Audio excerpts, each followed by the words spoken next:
আমি 15 বছর ছিলাম পাকিস্তানের দালাল, ওভারনাইট আমি ভারতের দালাল হয়ে গেছি।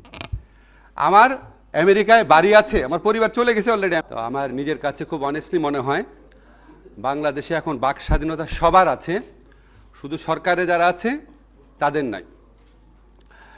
এবং এটা প্রতিনিয়ত অনুভব করি। তো এরকম প্রোগ্রামে আসলে একটু সুযোগ পাই বাক স্বাধীনতা প্রয়োগের, ভেরি রেয়ারলি। তো কয়েকটা জিনিস একটু বলি। আমরা যখন, আপনারা জানেন আমি নিজে সংস্কারের জন্য বহু বছর বহু জায়গায় লড়াই করেছি, কথা বলেছি। তো আমরা যখন সংস্কার নিয়ে সরকারের ব্যর্থতার সমালোচনা করি, অবশ্যই সমালোচনার কিছু কিছু যৌক্তিক দিক আছে, কিন্তু কিছু কিছু ক্ষেত্রে সমালোচনাটা নির্দয় পর্যায়ে চলে যায়।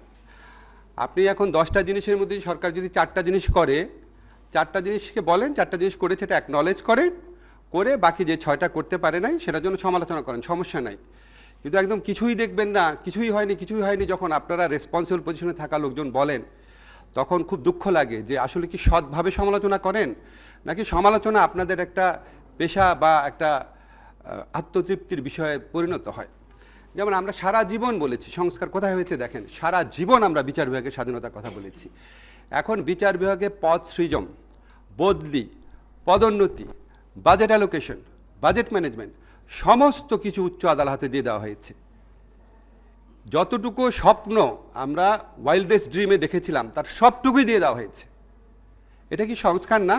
রাষ্ট্রে এত বড় একটা অঙ্গের বাংলাদেশের 54 বছরের ইতিহাসে এটা কি সংস্কার না? এটা কি আপনাদের মনে হয় না বাংলাদেশে আইনের শাসন প্রতিষ্ঠায়, মানবাধিকার প্রতিষ্ঠায় একসময় ভূমিকা রাখবে? এটা তো ম্যাজিক লাইট না, সাথে সাথে ভূমিকা রাখবে।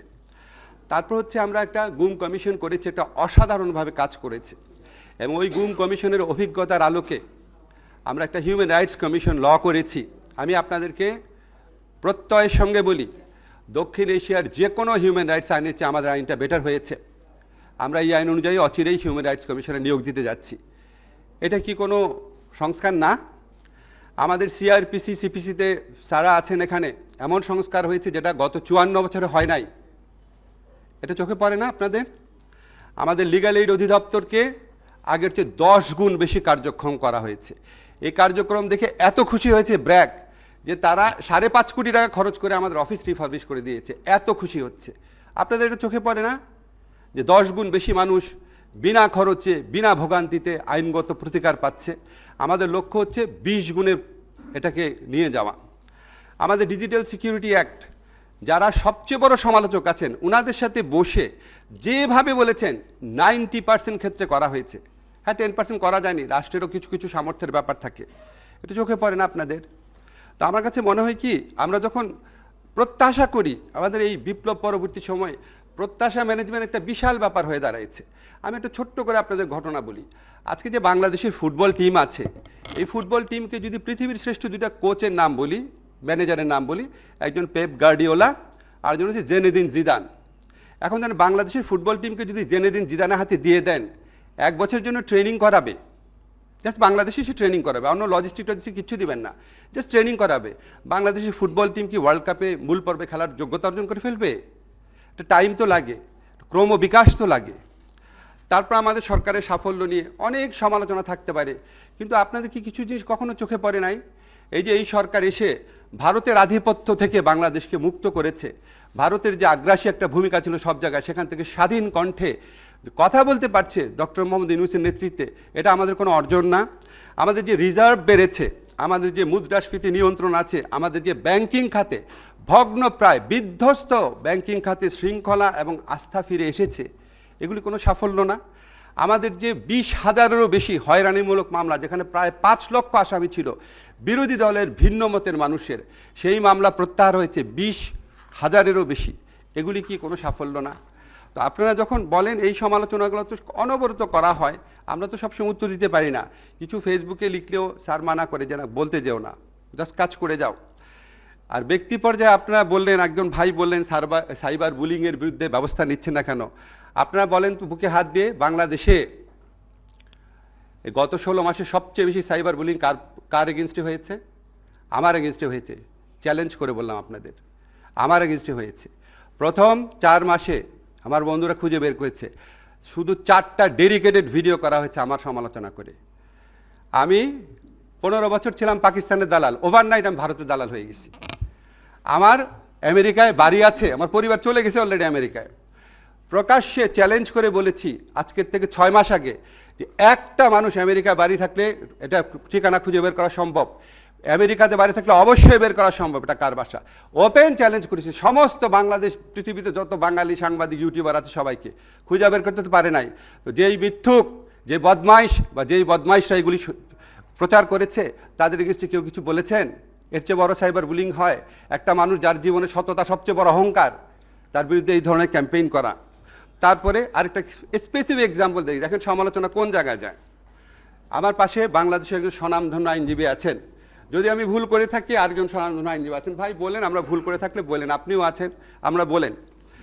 বাংলাদেশে যত জামিন হয়েছে জুলাই ঘটনাতে গ্রেফতারকৃত যারা, তাদের মধ্যে কিছু কিছু জামিন অবশ্যই মানুষ পেতে পারে, কিন্তু কিছু কিছু ক্ষেত্রে আওয়ামী লীগের সন্ত্রাসী কর্মকাণ্ড করতে পারে, এই ধরনের লোকটা জামিন পেয়েছে। এই জামিনের 90% হয়েছে হাইকোর্ট থেকে। হাইকোর্টে যে জামিন দেয়, জামিনটা দেয় হাইকোর্টের একজন বিচারক।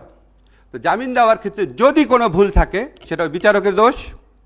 এই বিচারকদের অনেকেই আওয়ামী লীগ ফ্যাসিস্ট আমলে নিয়োগ পাওয়া, তাদেরকে সরানোর দায়িত্ব ছিল প্রধান বিচারপতির অধীনে সুপ্রিম জুডিশিয়াল কাউন্সিলের। এখানে আইন মন্ত্রণালয় কিছু করতে পারে সারা, এখানে কিছু করতে পারে ভাই আইন মন্ত্রণালয়? আমি কি হাইকোর্টের বিচারককে সরাতে পারি? হাইকোর্টের বিচারক জামিন দিলে আমি কি হাইকোর্টের বিচারক ব্যবস্থা নিতে পারি? ভাই একটু সাউন্ড করে বলেন, পারি? পারি? তাহলে হাইকোর্টের বিচারক যদি জামিন দেয়, তা হাইকোর্টের বিচারক যদি অন্যায়মূলকভাবে জামিন দেয়, তাহলে হাইকোর্টের বিচারকের দোষ। আর হাইকোর্টের বিচারকের নিয়ন্ত্রণকারী হচ্ছে প্রধান বিচারপতি, তাহলে প্রধান বিচারপতি হচ্ছে প্রশ্ন করবেন। ঠিক কিনা বলেন আপনারা? আমি ভুল বলছি? যতগুলা হাইকোর্টে জামিন হয়েছে সবগুলা আমাকে দোষ দেওয়া হয়েছে, আসিফ নজরুলকে। কেন? আপনি যদি সত্যি এই জামিন বন্ধ করতে চান, তাহলে আপনি যারা এটার জন্য দায়ী তাদের বিরুদ্ধে কথা বলেন নাই কেন? আওয়ামী লীগের ফ্যাসিস্ট আমলেও তো আপনারা সিনহা, শামসুদ্দিন মানিক, খায়রুল হকের বিরুদ্ধে আমরা কথা বলেছিলাম। তখন বলা গেছে, তখন কি তত্ত্বাবধায়ক সরকার রায় বাতিল হইল কেন? খায়রুল হককে দোষ দিয়েছিলেন নাকি আইনমন্ত্রীকে দোষ দিয়েছিলেন? শামসুদ্দিন মানিকের উদ্ভট কর্মকাণ্ডের জন্য কি শামসুদ্দিন মানিককে দোষ দিয়েছিলেন নাকি আইনমন্ত্রীকে দোষ দিয়েছিলেন? তো এখন কেন আইনমন্ত্রীকে দোষ দেন? যে আইনমন্ত্রীর কোনো সম্পর্কই নেই এটার সাথে, কিছু করারও নাই, তাহলে এটা কেন দেন? আমি অনেক চিন্তা করেছি, দুইটা কারণে দেয়। একটা হচ্ছে ভিউ ভালো হয় না, ব্যবসাটা ভালো হয়, মনিটাইজেশন হয়, আসিফ নজরুল নামে একটা গালি দিলে একটু টাকা আসে, এটা একটা। আরেকটা হচ্ছে এখানে বিশেষ একটা রাজনৈতিক এজেন্ডা আছে। আসিফ নজরুলকে দুর্বল করলে বিশেষ রাজনৈতিক এজেন্ডা বাস্তবায়ন সহজ হয়। এই দুইটা ছাড়া আমি কোনো কারণ দেখি না। যারা অন্যায় জামিনের বিরুদ্ধে কথা বলতে চান, সত্যি যদি আপনারা চাইতেন, সত্যি যদি আপনাদের নিয়ত ভালো হতো, তাহলে জামিন যে বিচারকরা দেয় আর ওই বিচারকদের যিনি নিয়ন্ত্রণ করেন তাদের এগেইনস্টে আপনাদের বলা উচিত ছিল, বলেন নাই। এটা হচ্ছে উদাহরণ দিলাম ব্যক্তি পর্যায়ে আক্রমণ কোন জায়গায় গেছে। আপনি বলেন, একজন বলে গেলেন যে আমরা কেন পদত্যাগ করি না, পরে জানবেন আমাদের অন্তত 3-4 জন উপদেষ্টা বিভিন্ন সময় পদত্যাগ করতে চেয়েছে। এই অন্যায় আক্রমণ, অন্যায় সমালোচনা, সারাক্ষণ গালাগালি, অশ্লীল অশ্রাব্য গালাগালি, প্রাণ নাচের আশঙ্কা, মানে প্রাণ নাচের হুমকি, অবর্ণনীয় জীবন, এই জীবন কে উপভোগ করে? আমাদের প্রধান উপদেষ্টা বলেছেন এটা একটা টিম, একজন পদত্যাগ হলে আরেকজন মনোবল নষ্ট হবে, আরও দাবি আসবে, আমরা কোনো কাজ করতে পারবো না, কাজ করে যাও। তো কাজ করে যাচ্ছি। এখন যখন আমাদেরও বলার সময় আসবে সব কিছু জানবেন, বাংলাদেশে থাকবো, সমস্ত কিছুর উত্তর দিব, এবং আমার তো নিশ্চয়ই সততা এবং আত্মবিশ্বাস আছে, সব কিছু একসময় সবাই জানতে পারবেন। আমার শুধু একটা জিনিস মনে হয় কি, যে আমাদের প্রত্যেকেরই, দেখেন এখানে যারা আসছেন প্রত্যেকে ব্যক্তি এজেন্ডা নিয়ে কথা বলেছেন। আমি কারো নাম বলতে চাই না, এমন লোকও আছেন যিনি একটা তদবির করেছেন, শুনি নাই, সমালোচনা শুরু করে দিয়েছেন। যিনি একটা বড় দলে নমিনেশন চেয়েছিলেন, পান নাই, সে বড় দলের সমালোচনা করা শুরু করে দিয়েছেন। যিনি একটা অন্যায় একটা সুবিধা চেয়েছেন কোনো একটা প্রতিষ্ঠানের কাছে, পান নাই, সেই প্রতিষ্ঠানের সমালোচনা করা শুরু করে দিয়েছেন। এখন আমরা ইংরেজিতে একটা কথা আছে, you get the government you deserve. আমরা কি নিজের সংস্কার করেছি? আমরা কি নিজের চিন্তাভাবনা, নিজের সততার সংস্কার করেছি? আমরা কি আমার প্রতিষ্ঠানের সংস্কার করেছি? এই যে সমস্ত পত্রিকা অফিস আছেন, এনজিও আছেন, বিভিন্ন অ্যাক্টিভিস্ট প্রতিষ্ঠান আছেন, আপনারা আপনাদের সংস্কার করেছেন?